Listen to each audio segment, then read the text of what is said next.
all about myths and legends on this episode of Sports Science.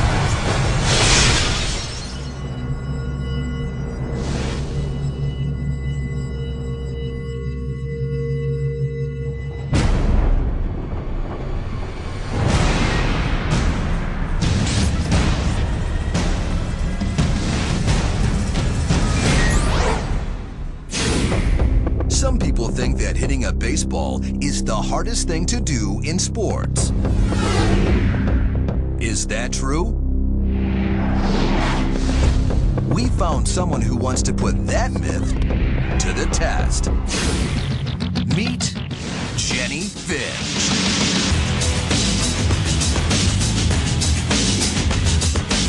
Jennie is a 6-foot-tall Olympic gold medalist and NCAA Pitcher of the Year.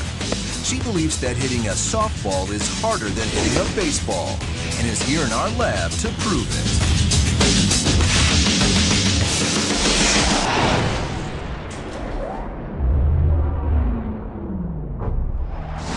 To start, we wanted to compare the force with which a baseball and a softball arrive at home plate. The harder it hits, the harder it is to hit. And we have our strike force plate behind here to actually measure the load or the force that the ball generates when it impacts. Basically, all you have to do is have the pitch break through these two beams and hit that plate, and we'll be able to collect the force that's generated. First up, baseball. Cal State Fullerton flamethrower Adam Jorgensen will see how much force his 95-mile-per-hour fastball creates.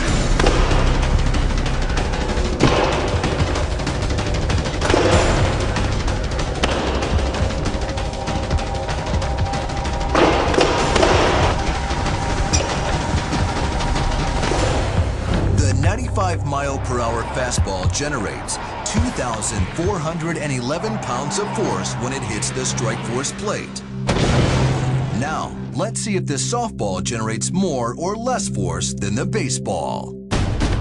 Jennie's pitches will provide unprecedented data, so we can determine once and for all which contains more force, baseball or softball.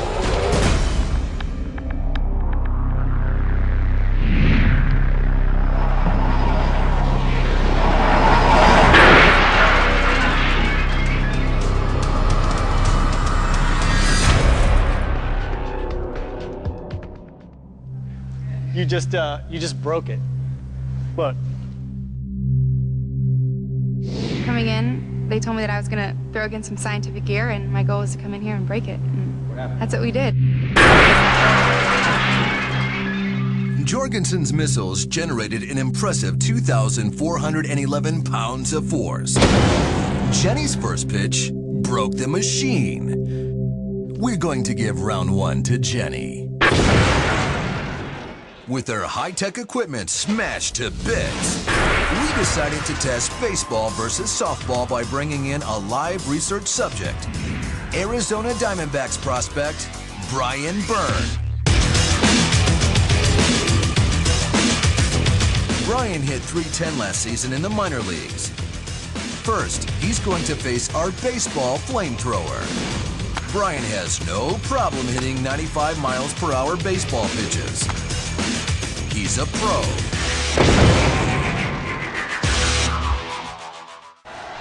Now it's Jennie's turn, and Brian has to hit off a pitcher like none he's ever faced, and from a lot closer. Let's just hope she goes easier on him than she did on our gear.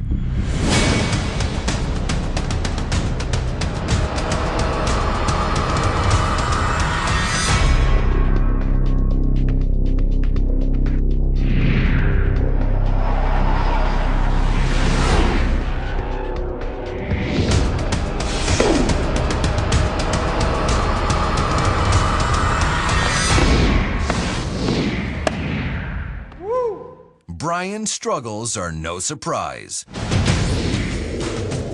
baseball hitter facing a pitcher standing 60 feet 6 inches away and throwing 95 miles per hour has only 395 milliseconds to react to the ball. Jennie, standing only 43 feet away, and throwing 70 miles per hour allows the hitter only 350 milliseconds to react. So a softball batter has less time to react.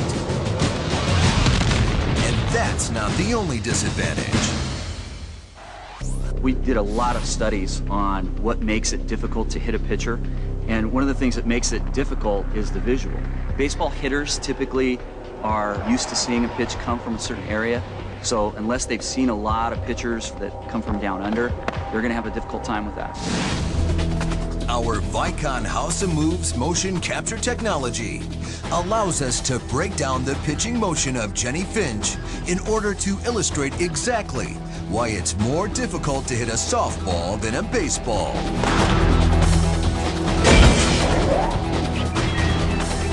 This is not a computer simulation. This is Jennie's actual pitch. The softball pitch may look casual, but it packs a punch. Jennie's shoulder is a fulcrum, and her arm a 3-foot-long lever. With massive rotational inertia, she rockets the ball over 70 miles per hour.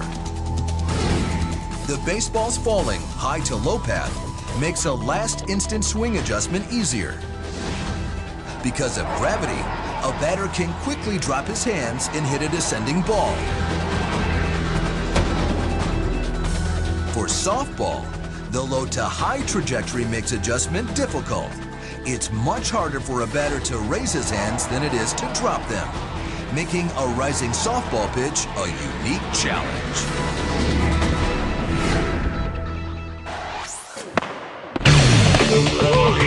What did you think? It's just different, a lot different.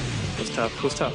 What's the biggest single difference? I think it's just the angle, and Jennie was throwing some balls that rise.